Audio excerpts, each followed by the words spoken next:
Welcome to Econ Talk, part of the Library of Economics and Liberty. I'm your host, Russ Roberts of Stanford University's Hoover Institution. Our website is econtalk.org, where you can subscribe, comment on this podcast, and find links and other information related to today's conversation. You'll also find our archives, where you can listen to every episode we've ever done going back to 2006. Our email address is mail@econtalk.org. We'd love to hear from you.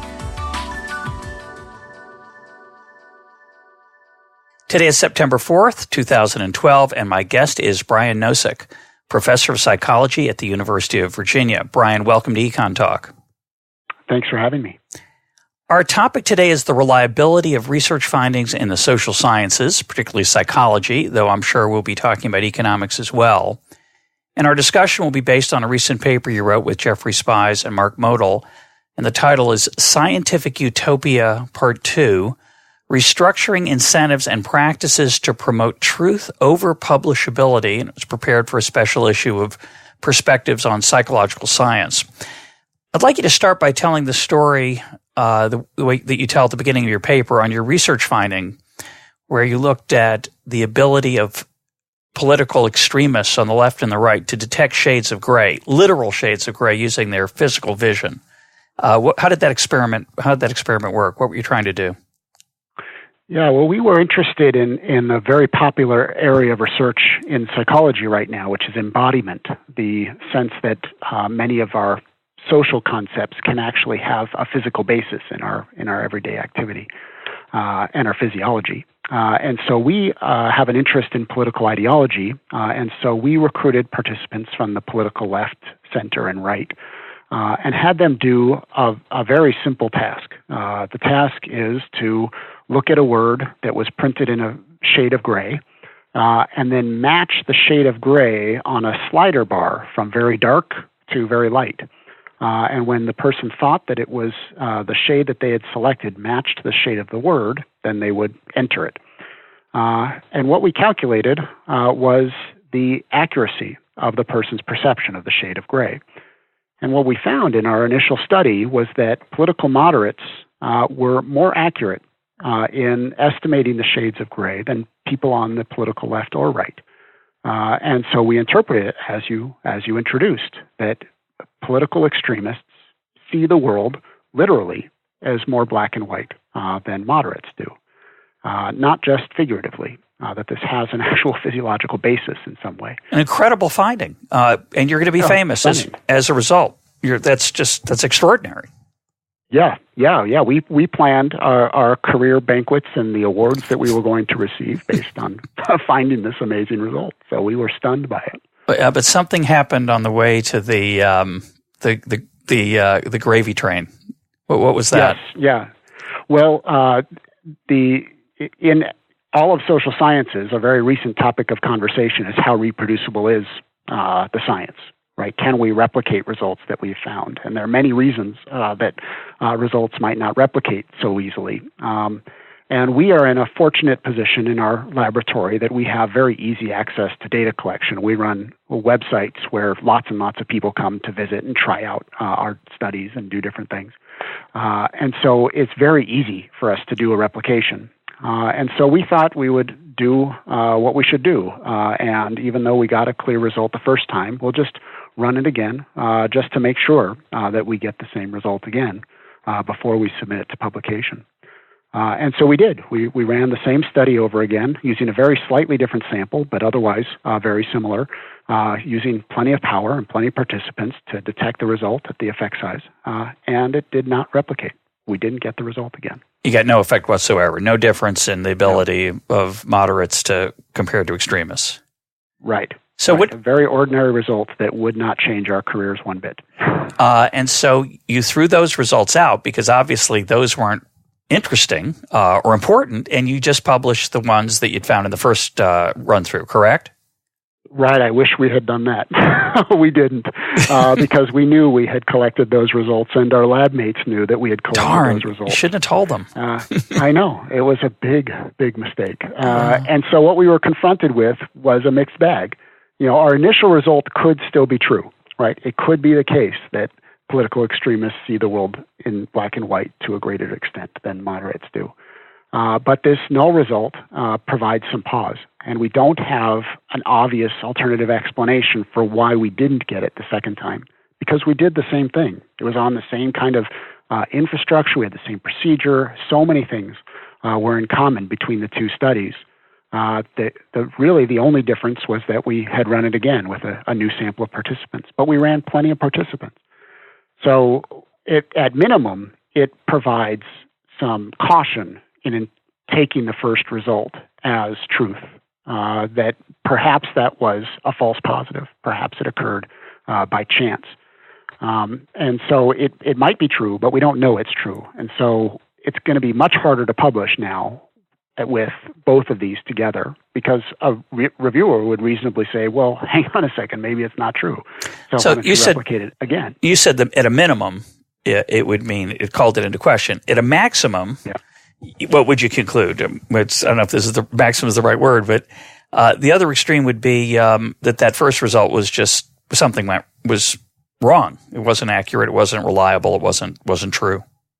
Right. And even if we had done everything right, even if our analysis was appropriate, even if our data collection was good and sound, our procedures were solid, it could still have just occurred by chance. And that's part of what statistical inference is about, is we are looking probabilistically at the likelihood of these things happening. So we always have that possibility that it occurred by chance.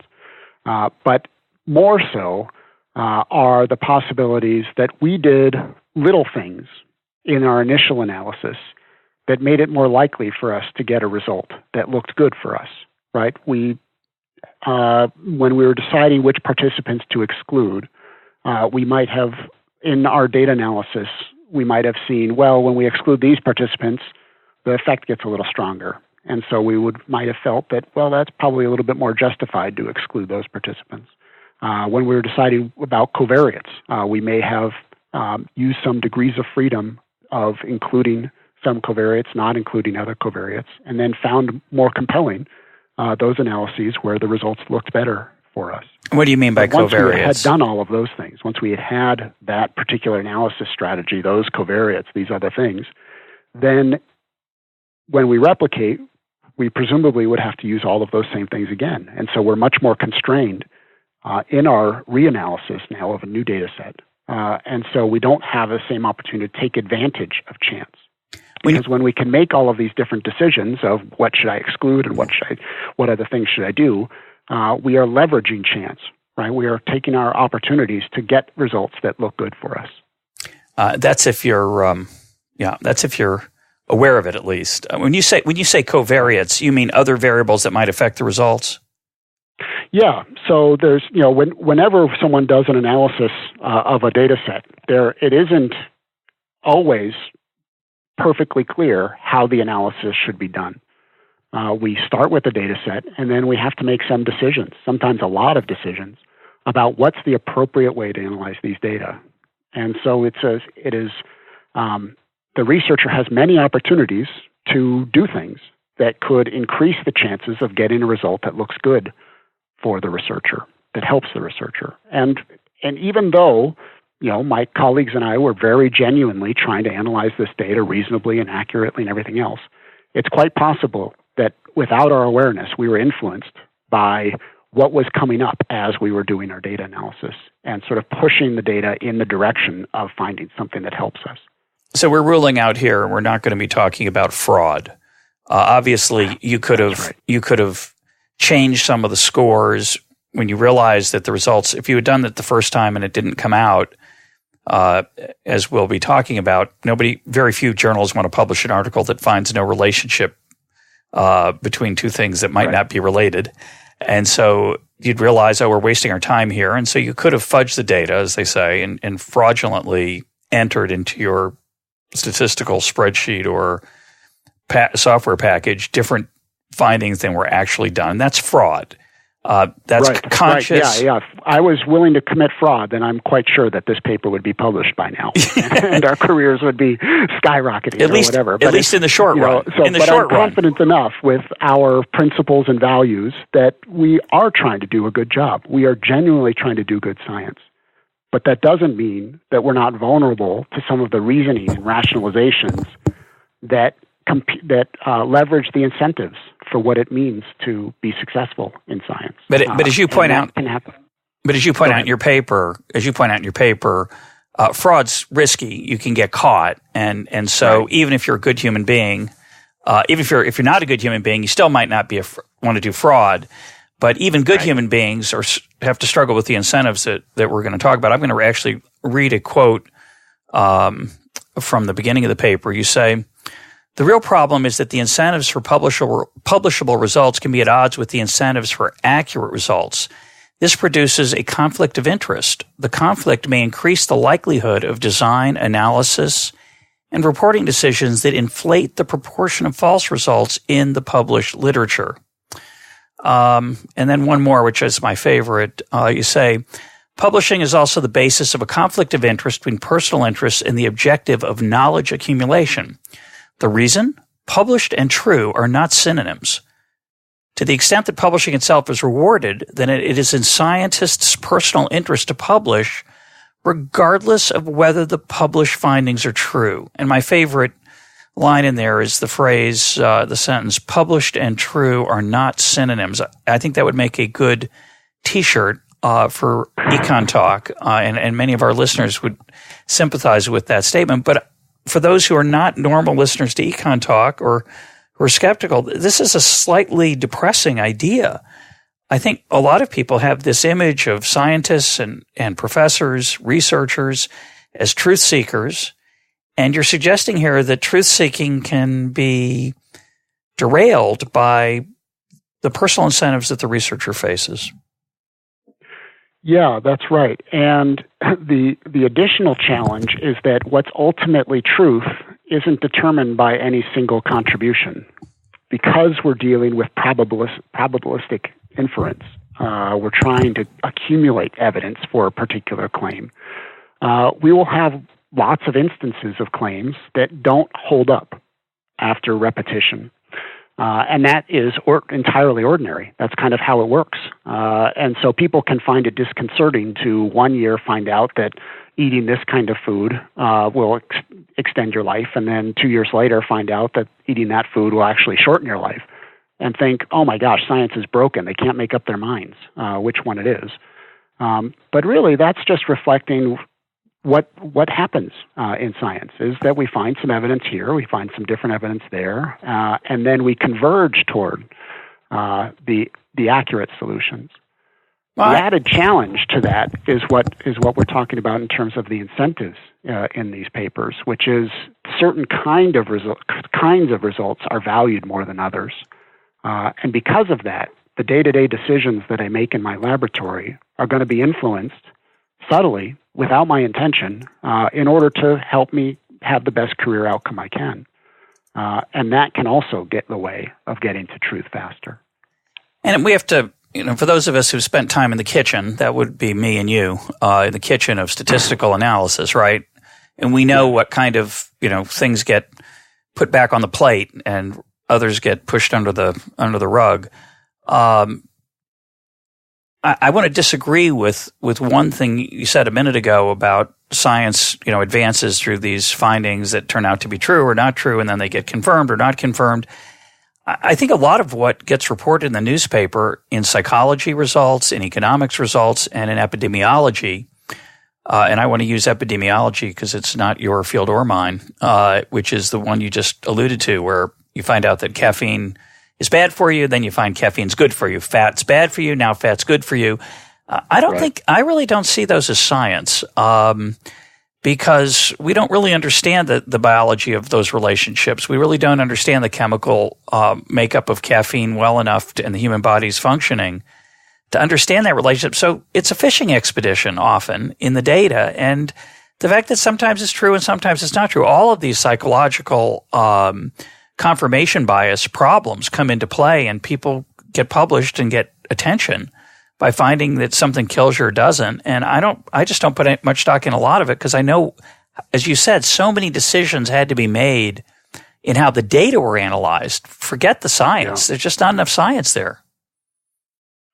Yeah, and it is a real challenge because of the underlying complexities. And so both of the things can be true, right? So caffeine can be good for you and bad for you. And probably both are true given certain constraints. And we don't, part of the scientific process is identifying what those constraints are. So we have two different challenges. One is that we can get contradictory findings that are both true. We just don't know why they're both true, right? There are the moderating or mediating variables underlying it that we haven't yet identified for when this will occur in this way versus when it will occur that way. And that's a theoretical challenge, right? It's a challenge of explanation for identifying the circumstances for one or the other. The other challenge that's confronted by these different things is what you're referring to, I think, in the factors that elicit the results in the first place, which is I just need to get results that I can publish.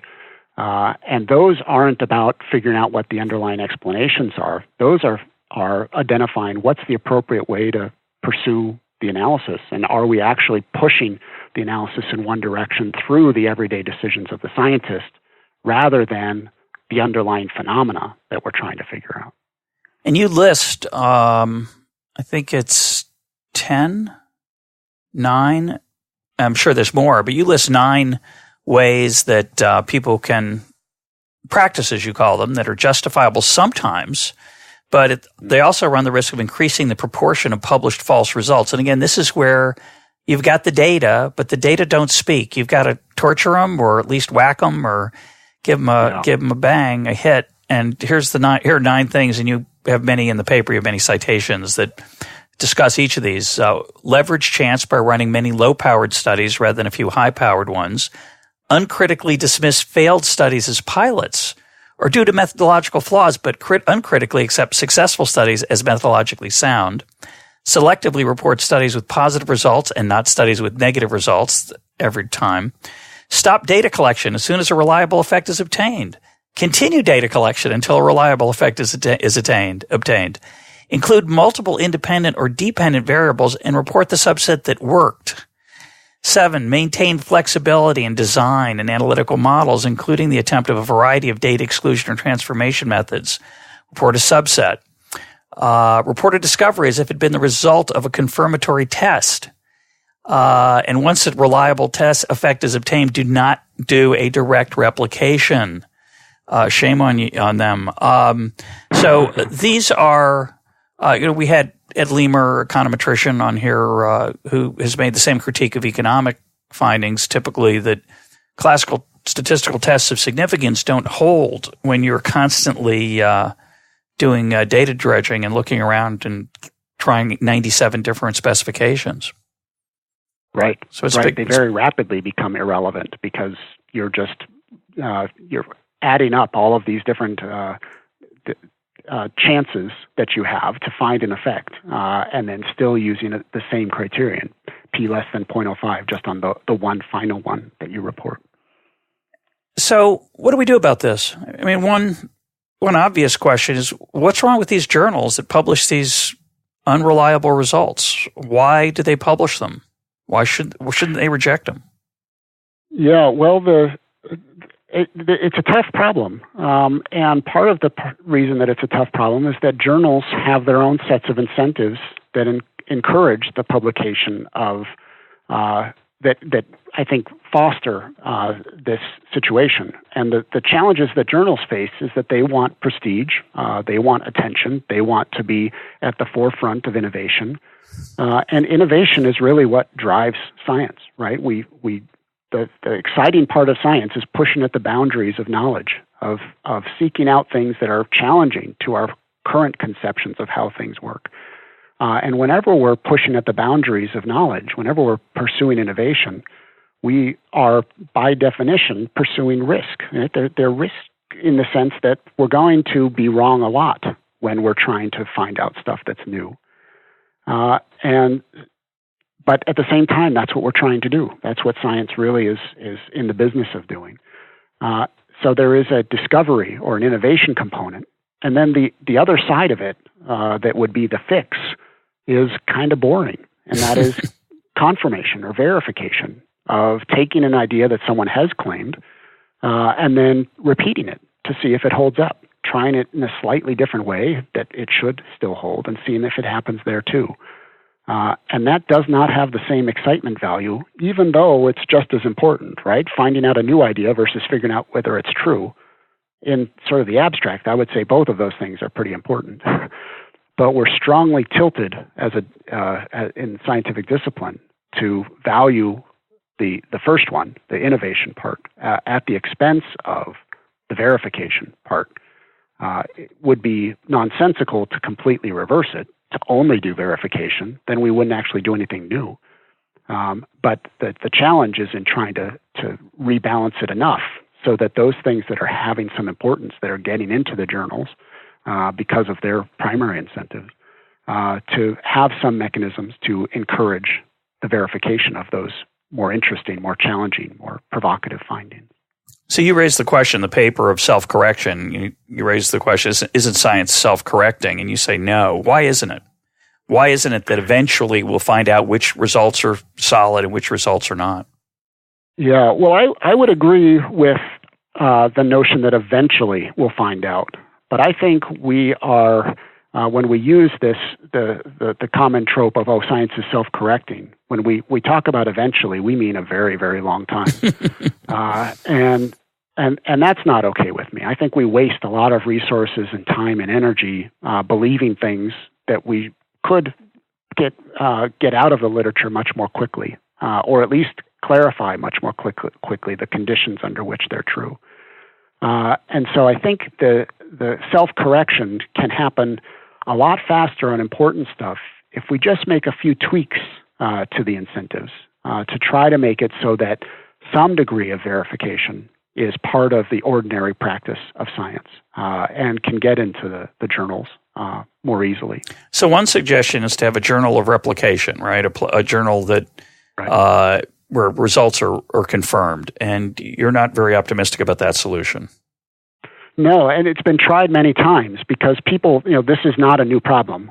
We've known about the challenges for replication and null results for a long time. It's been part of the discussion of research methodology for the last 40 years. So I'm certainly not saying anything new. And many have tried by introducing a journal of null results or a journal of replications.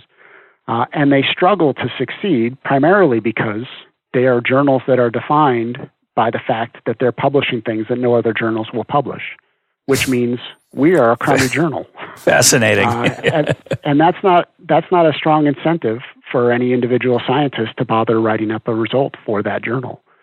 So I don't think it makes sense to define a journal based on it publishing things that other places won't. Instead, I think the solutions need to integrate better into the existing publication structures so that the individual scientists have a stronger reason to try to publish the results. So before we talk about some of the ways that you think we can make it better, how big a problem do you think this is in psychology? Because I think it's an enormous problem in economics, to the point where I've argued that very, very few, if any, economists are convinced by multivariate regression results, statistical analyses of complex phenomena. We can't settle how many jobs are created by the stimulus. We can't settle what the multiplier is. We can't even agree on whether the minimum wage reduces employment. And when you argue about that, you produce a statistical study, and the other side's got their statistical study too. And you're stuck saying, well, mine's better than yours. And it's bizarre in economics. What's the problem in psychology, do you think? Yeah, well, I think it's a big problem there too. But the surprising fact is that we don't really know. There isn't much empirical evidence in economics or in psychology or in any other subdiscipline for that matter that really gives a good estimate of how reproducible the science is. And that is, to me, the most surprising gap of all of this, is that we have lots of worries. We have lots of reasons to have worries, the list that you generated from the paper before. We have, all of these are good reasons to be concerned that we're biasing our research literature, but we just really have no clue how biased the research literature is. And so one of the projects that I'm involved with is called the Reproducibility Project, and it is a research effort to try to estimate the reproducibility of psychological science. So in that project, we have a sample of journals from 2008 in psychology, 3 different important journals in psychology.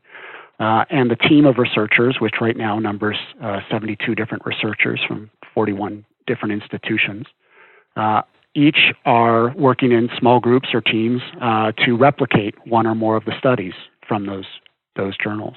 And so from that, we'll get at least some initial estimate of how reproducible the science is. And hopefully that will spur many other investigations like that, so we can understand better whether there is a big problem, as you and I both intuit, and the extent of it, right? Because it could be the case that really a lot of this isn't something to be worried about, that the peer review system just works so beautifully that it manages to screen out all of these problems before they get in the literature. I don't think that's particularly plausible, but it's possible. I stifle a wild whoop of laughter. But let me mention a recent issue that came up in psychology that we talked about on this program with Ed Young, a science journalist. And I raise it because your idea of going back to 2008, although grand, has some challenges, and I'm curious how you're going to handle them. So in this study, I don't remember the name of the researcher, maybe you will, they wanted to find out whether if you used words related to old age in the experiment, people would leave the experiment more slowly, kind of shuffling out. And they found out that is indeed what happened. The experiment wasn't about old age. It was about something else. But in the course of the experiment, they subtly injected words about senior citizens or old age or something. I don't know exactly how it was done. And they found that people who left the room more slowly, which, for me, those kind of results don't even pass the sniff test to start with. I have all the skepticism we've been talking about. But it was a big deal. This guy's a well-known, established scholar. The paper's been, I think it's the most cited paper in psychology in the last X years, except when people tried to replicate it, they found it didn't replicate. Now, the original scholar said, oh, you didn't do it right. So the question is, it's really different than, combining hydrogen and oxygen and seeing if you get water. It maybe, is it? And how do you quote replicate these kind of psychological studies? Yeah, it's a great point. And that paper you're referring to, John Barge is That's right. the primary author of that, and then some of his collaborators were involved in the original result. And it's a very important paper for my subdiscipline in psychology of implicit social cognition and automaticity. So that is a paper and related ones that have been a very important basis of my substantive research interests.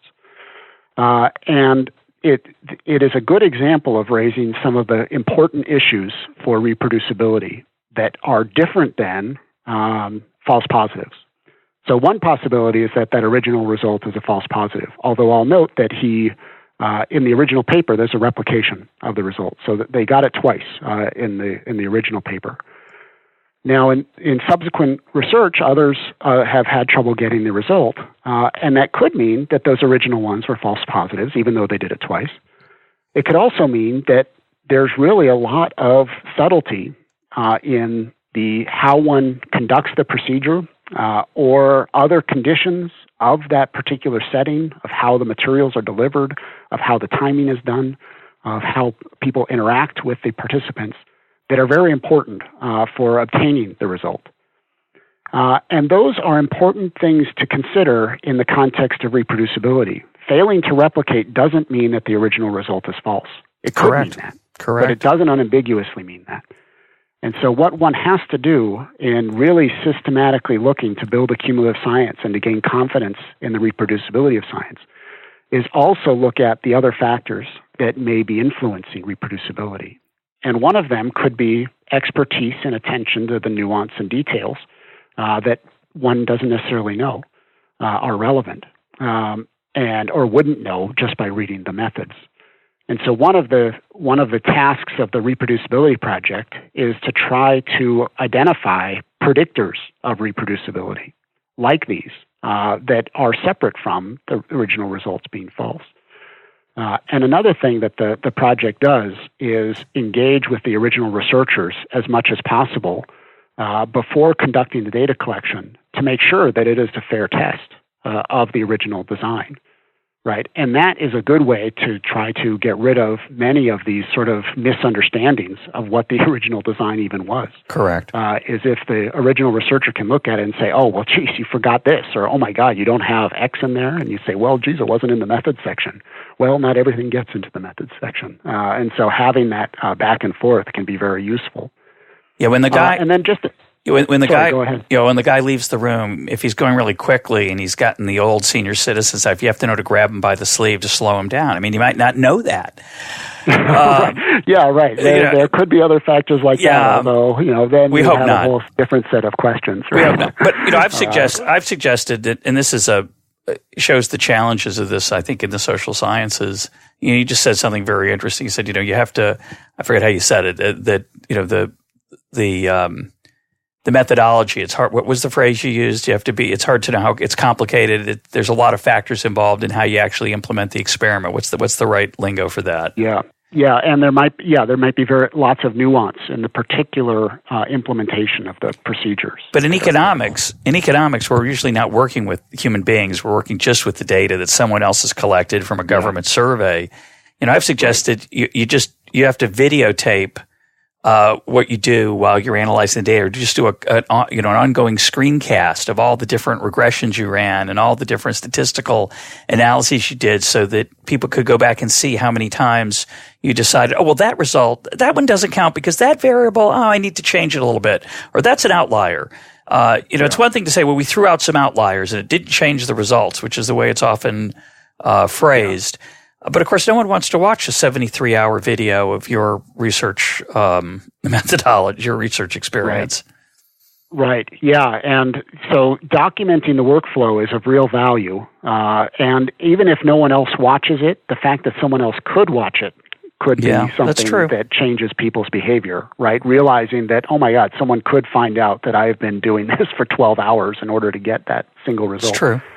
But the other thing that it raises, because there's many occasions in psychology that are just like you're describing too, it's not really the nuance in the setting and the procedures themselves. It's really at the analysis phase where a lot of this comes up. But there are a couple of things that can address it. One is if you have a strong confirmatory stance, right? You have a strong theory with a strong expectation, is you lay out your analysis plan before actually having access or looking at the data itself. Yeah. So write the whole analysis script out and then register it, right? And so we have this website, Open Science Framework, where people can register their hypotheses, their analysis scripts before they conduct their analysis. And in strong confirmatory cases, that can be an appropriate thing to do. There's many research applications that are exploratory, where you don't actually have a strong confirmatory test to do, so it wouldn't make sense to register it. But if there is a strong one, then register in advance reduces your degrees of freedom dramatically. And then another one, which is an interesting variation, is when there are two camps or people that have different perspectives, have them work through an analysis script together that they can agree on, if they can agree on.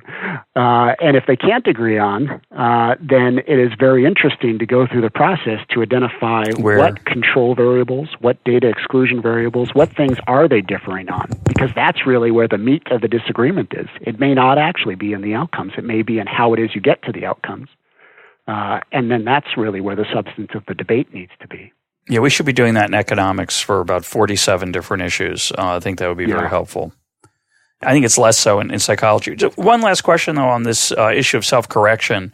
It's one thing when a result hasn't been established. If you let's take your example, you posit that maybe there's this physiological relationship that relates to the ideological view, and you don't find anything. Okay, so you have a bias toward finding something, and eventually maybe you convince yourself that second study that you did, it was a Wednesday, it was raining, it wasn't reliable, the light was bad on the computer screens of America. So you ignore that and you publish it. And Brian Nosek becomes, and Mr. Modell become very famous for this finding.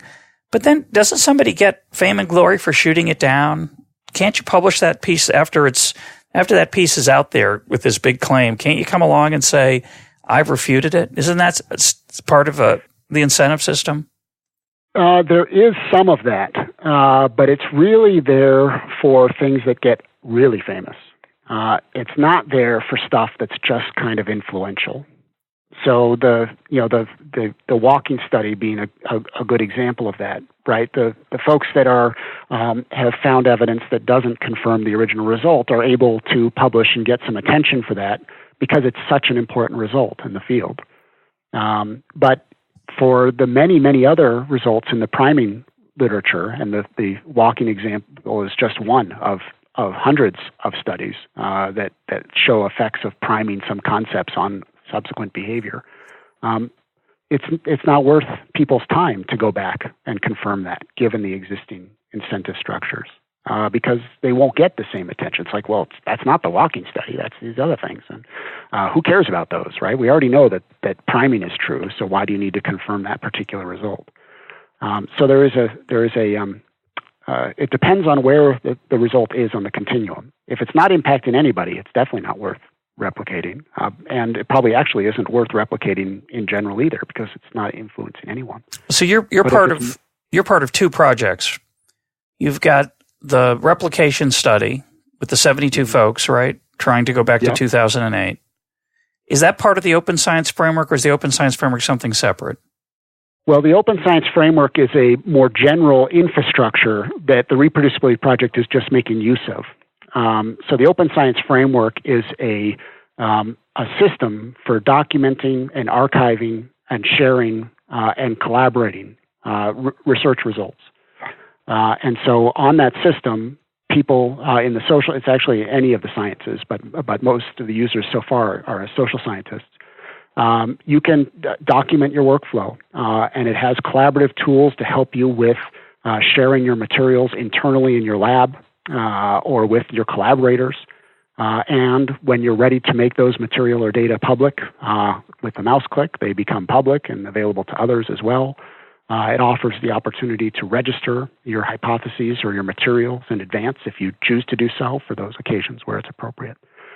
So it's intended to sort of help expose a lot of the workflow to address many of the problems that we know are contributors to these issues, like the file drawer effect. We do lots of studies in my lab that never get published, but are actually providing some information that might be useful, right? Failures to replicate our own designs, others' designs, and others may be able to make use of those data. And so if we have a common system where everyone can post their materials, post their data, share that when they want to share it, then we'll be able to have, I think, a more rapid accumulation of information that will help to address some of these problems. What else is going on in your field that would to try to fight these issues? Another approach that we are developing is to try to shift the incentive structures within individual journals a little bit for replication. And as we've already discussed, we can't replicate everything, and we don't want to do that, right? We'd spend all of our time on verification and no innovation. But there are things that are important enough that they should be replicated. We should get more confidence in the accuracy of the results. But we still don't have good mechanisms for publishing them. And so one possibility that will be for the journal Social Psychology, I'll be a guest editor in an upcoming issue of that, is to publish important results, replications of important results in social psychology. So it'll be a special issue, and it will send out a call for people to do replications of results that are having a high impact in the field, but aren't getting a lot of replication yet. And so that would be an incentive for the researcher to actually do a replication, knowing that they could get it published in this journal. It also has some incentives for the journal, which is a sort of a mid-tier journal. If they publish results of things that are at high impact, they publish replications, then the replications will get relatively strong citations too, because they're publishing results that are already known to be important results. So it makes it for the journal something of value. And so this is sort of it is a little nudge to make replication something that's more normative and to reward those for places where it's important to do it without overwhelming the system to focus everybody on replication all of the time. What's the PsychFileDrawer project? PsychFileDrawer is started by Hal Pashler and his colleagues at UC San Diego. And they take on a complementary approach with the open science framework for trying to expose the file drawer. And for at PsychFileDrawer, you can if you have results that are sitting in your file drawer and you don't have the motivation, the time, the energy to try to write them up and push them through the normal publication process, you can write up a very short summary. Takes 15 minutes to post at PsychFileDrawer what you found in this replication project. And it is just a repository for you to be able to share results in a relatively rapid way, relatively low cost to you, about things that might be of interest to others. And they also have some social interaction functions where if you have found a result or are interested in a particular problem and are wondering if other people might be interested in that particular finding or result too, you can register your name there. And if you get connected with other people, you can share information. So it's a promising approach. So it's really an online journal of unexciting results, but sometimes those are useful because you can find out whether someone else has already looked at something and didn't find anything. Is that the idea? That's right. And it's very lightweight in the sense that you don't have to put in tons and tons of hours to try to get this result into the atmosphere, as it were. You just have to put a little bit of time in so that you can share what you have found or not found with other people. And you don't have to spend a lot of time writing the actual article where you shape and pretend that you found something important and trying to, yeah, that's good. Right. So there has not, I mentioned Ed Leamer before. He's been a pioneer in trying to get economists to be self-aware of these problems. And I think by his own admission, he's not been very successful, somewhat successful, but it hasn't started a revolution. What would you say the general reaction is in the psychology profession to this concern over published versus true? Well, I haven't spoken with everyone, but I have spoken with a lot of people and observed conversations in the field among our leadership and others. And there is a lot of interest and concern about the issues of replicability and false positives and other things. And this is concern that has been true for, it's particularly true now because there's a lot of high-profile cases, but it is issues that have been of concern for many years. So none of them are very new. And the real challenge that's faced is not with scientist engagement with these, because scientists are in the field because they want to find out things that are true. They don't want to waste their time on results that aren't true or be finding things that are just going to disappear years later. So if there's a problem, they're motivated to understand it. The real challenge is translating that interest into actual actions. How is it that we address it? And so I think the main barrier that science has confronted is not whether people are interested and willing to try to do something. It's actually figuring out what to do and doing it. And so instead of hand-wringing, the focus of our laboratory and many of my collaborators is on actually building tools that can help address the problem rather than continuing to worry about what the problem is. And so the Open Science Framework is one of those efforts, having special issues devoted to replications as a small contribution on replication is another. The Reproducibility Project to actually start to do some replications is another. And then there are other kinds of efforts that could develop that really start to give people ways in which to shift their own personal incentives, but also to really start to find new solutions in the field. And another example of this is journals like PLOS One. PLOS One is a generalist journal. You can publish in any field of science there. It's an open access journal. But what really makes it distinct for the purposes of addressing some of the replication issue and file drawer issue is their review process. They have standard editors and reviewers like anything else, but the review process is explicitly not about the importance of the research. It isn't the journal saying, is this exciting, innovative enough result for us to publish? The review process is solely about the soundness of the research. Are the findings, interpretations justified based on the design? Is the design well conducted? Is the research well done? Without any consideration of importance. And so from that regard, getting published in PLOS 1 can be done if the research is well done. It doesn't matter if it's a replication or not. It doesn't matter if it's a null result or not. And so to the extent that those journals are successful, now note they're not defining themselves as replication or null result journals. Lots of novel research gets published in PLOS 1. It's now the biggest journal in the world by far.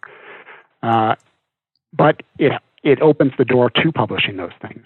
And so once there are outlets, if people are doing some of this stuff, they'll be able to get it into the field.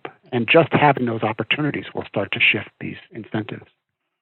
So just to clarify things, PLOS 1 is PLOS space 1, correct? PLOS. That's right. Yeah, Public Library of Science is the publisher. And it's a nonprofit open access publisher. And PLOS 1 is this one that has this kind of review process. And Public Library of Science also has some very high bar journals, PLOS Medicine, PLOS Genetics, that have very strict review standards and push for innovation, just like standard journals do. And you mentioned the file drawer problem. We've mentioned that a couple times. Describe what that is for those folks who are not used to that term. What do you mean by that? The file drawer problem is also called the gray literature, and it's essentially just describing the fact that almost every research laboratory or researcher does more research than they publish. And so all of that stuff that is done but not published is sitting in the proverbial file drawer. Now now there's no actual physical file drawer; it's a hard drive, but it's sitting there unpublished, and only that researcher or that lab or a small group knows about it. And because there are certain kinds of things that get published, positive results are more likely to get published than negative results. Innovative results more likely to get published than confirmatory results or replication results. Then the kinds of things that end up in the file drawer are a different kind of thing. It's a biased representation in the published literature than what is in the unpublished literature. And so knowing what's in both of the literatures is very useful for understanding what's going on in science. Are you optimistic? Do you think you're going to make a dent? I'm always optimistic, and that's my undoing and my redoing, I guess, is that if I was pessimistic, any of these would have an impact, then I probably wouldn't bother trying them. But I think like any innovation, there's high probability of failure for many of the things that we're doing because they're challenging to how it is that the field works now. But if they work, they could make a real difference. And so, we're excited to try and see what we can learn about reproducibility in general and whether we can change our own practices in order to align more closely to our values, what scientific values are: openness, transparency, sharing. And if we can do that, then we'll have made some progress, even if it's only on ourselves. Now, the study going back to 2008, trying to replicate studies in 3 different journals. When that work is completed, how will it be made public? It's already public, so anyone can track how the project is going and look at the results and look at the reports and the designs. All of it's posted on the Open Science Framework, which is just openscienceframework.org. Yeah, we'll put a link to it. And then we will, once the data collections are done, we will write a summary report and submit that presumably to a traditional journal, as well as making it available online with the rest of the materials. There was a recent attempt to do this in medicine. Not sure how reliable it was, but they took something like the 50-something most important cancer studies, and they were only able to replicate, I think, a handful. One of the authors allegedly confessed that, yes, they had run it 6 times and it only worked once, but they thought that was the interesting result. So that's the one they'd published, and that's obviously a huge problem that we've been talking about. But it'll be interesting to see how it turns out in psychology. Yes. What's your guess? Well, based on what's out there so far. It's hard to guess accurately because I see many reasons to guess one way or the other in different circumstances. The 2 that have been done in medicine were both done by industrial laboratories, Bayer and Amgen, replicating results as a first step towards translating them, the results into clinical applications, new therapies, new drugs, pharmaceuticals, whatever.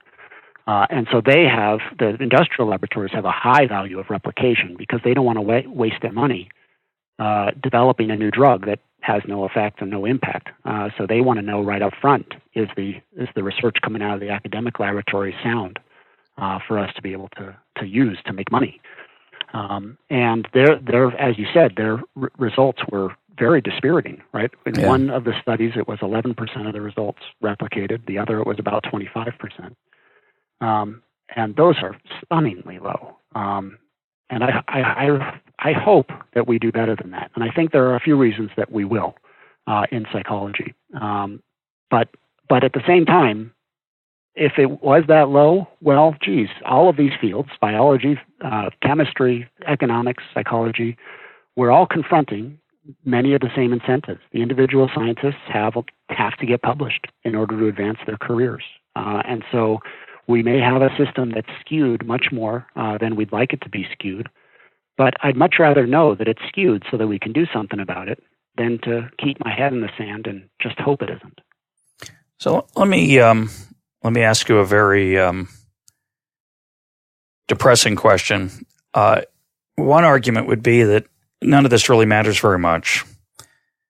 For a lot of us, not all of us, but for a lot of us, what we spend our time doing experimental and analytical statistical analysis about are things that only people who care about them are the 73 people who read the journal anyway.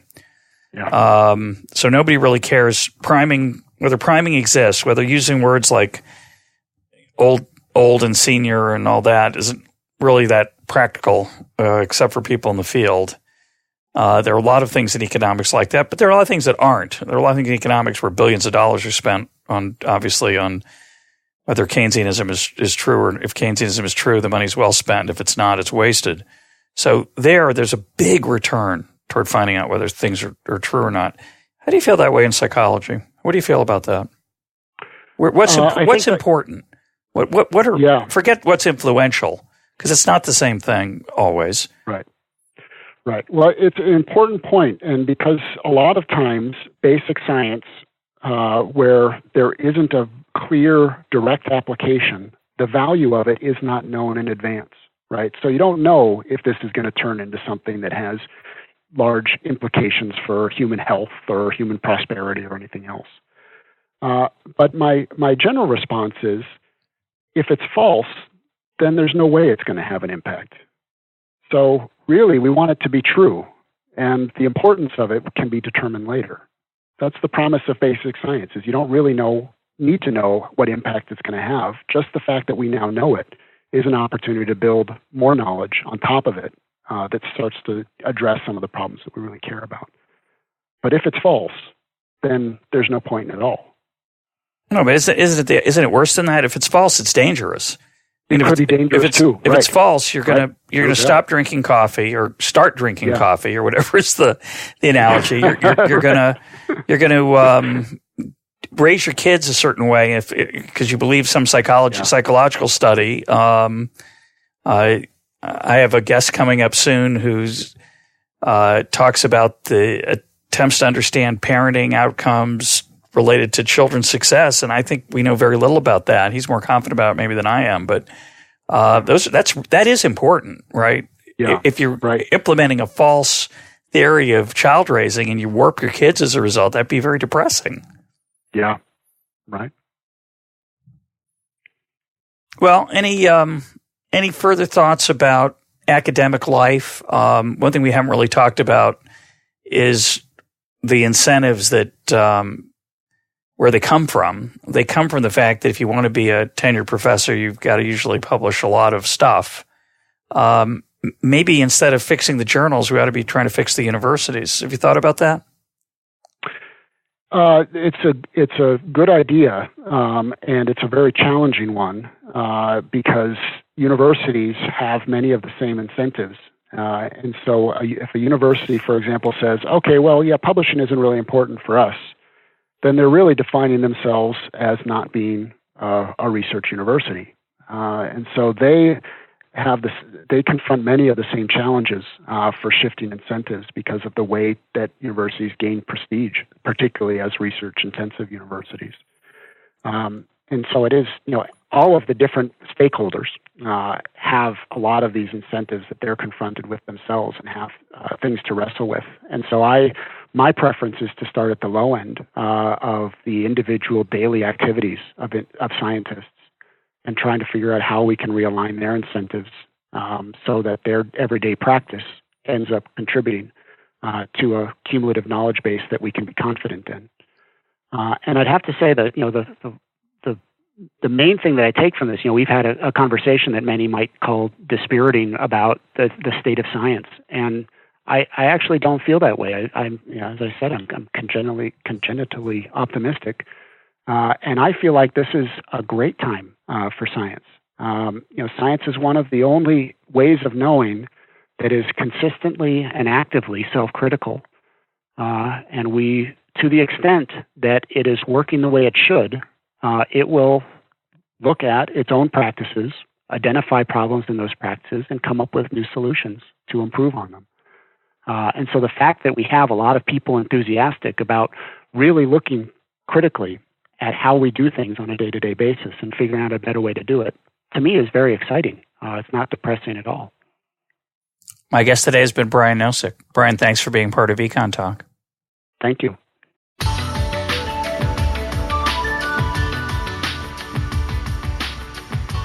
This is Econ Talk, part of the Library of Economics and Liberty.